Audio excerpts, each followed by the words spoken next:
All right, let's talk about something that's absolutely critical in modern tech, but maybe a little invisible. We're diving into service discovery. So, let me ask you something. Imagine trying to send a letter, but your friend moves to a new apartment every single day. How in the world would the mail ever get to them? Well, that is the exact puzzle modern applications are trying to solve, and we're going to figure out how they do it. Okay, so to really get a handle on this, let's rewind a bit. Let's start with a world that probably feels pretty familiar, the static world. For a long time, applications were kind of built like these solid single-family homes, right? They had a fixed address, they never moved, and connecting to them was super straightforward. But that's not our world anymore.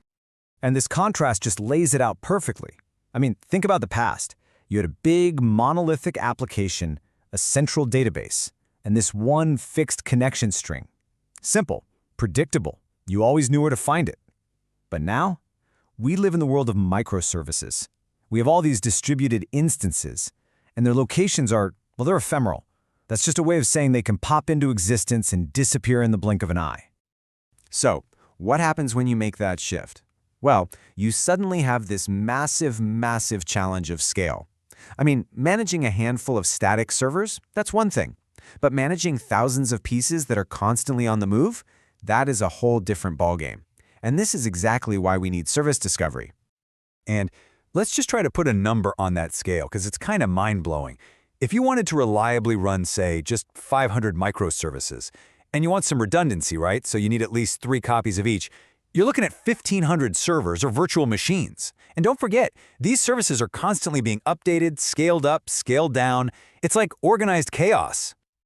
So the big question is, how on earth do you manage all of that complexity? How does your application find the right, healthy instance of the service it needs at the exact moment it needs it when it's swimming in a pool of thousands of options that are always changing? The answer, and it's a really elegant one, is something called service discovery. The best way to think about it is like a live, totally automated GPS for all your microservices. It's this central system, and its entire job is just to keep an up-to-the-second directory of where every single service is, what IP, what port, so that traffic can just be sent there seamlessly, no fuss. Okay, so that sounds pretty cool, right? But how does this magic actually work? Well, it's probably simpler than you'd think, and it really comes down to 2 main philosophies. So the basic lifecycle is kind of like a simple 3-step dance. First up, register.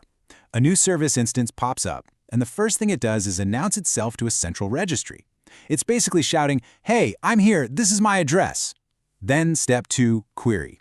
Another app needs to talk to that service, so it just asks the registry, "Hey, where can I find the user service?" And finally, step 3, connect. The client gets the address from the registry, and boom, it connects directly to the service. Register, query, connect. That's the whole game. Now, about those 2 philosophies I mentioned, they represent 2 pretty different ways of doing things. On one side, you've got what we call direct control. Think tools like Consul or etcd. These give architects a ton of control and a really clear view of what's happening.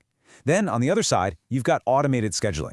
This is the world of Kubernetes and Docker Swarm, which offer just an incredible amount of automation, basically hiding all that complexity from you. And look, this choice, it's not just about picking a tool you like. It's a really fundamental architectural dilemma.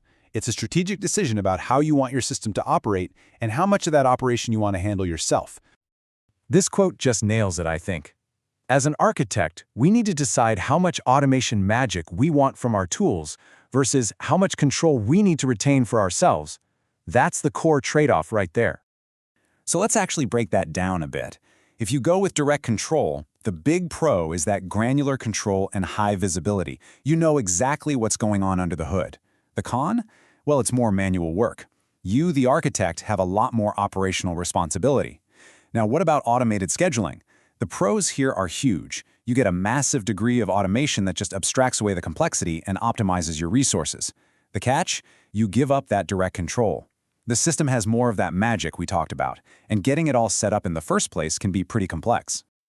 All right, so you're faced with this choice. When you're thinking about service discovery, what are the absolute key takeaways you need to hold on to? First off, just remember, service discovery is not optional. It's essential for any dynamic microservices-based system. It's what solves that friend who moves every day problem. Second, Always be thinking about that core trade-off, control versus automation. And finally, and this is so important, there is no single best tool here. The right choice is whatever makes the most sense for your team's skills and your system's goals. And that really leaves us with one final thought to chew on. We started by asking how to find a service that has no fixed address, and we found the answer in service discovery. But the real, ongoing question for any architect is this. As our systems get more and more dynamic, more complex, how will you choose to balance that automation magic with the control you need to keep? If you found this explainer useful, a like, share, or subscription would be awesome. It really helps us out. Thanks so much for watching.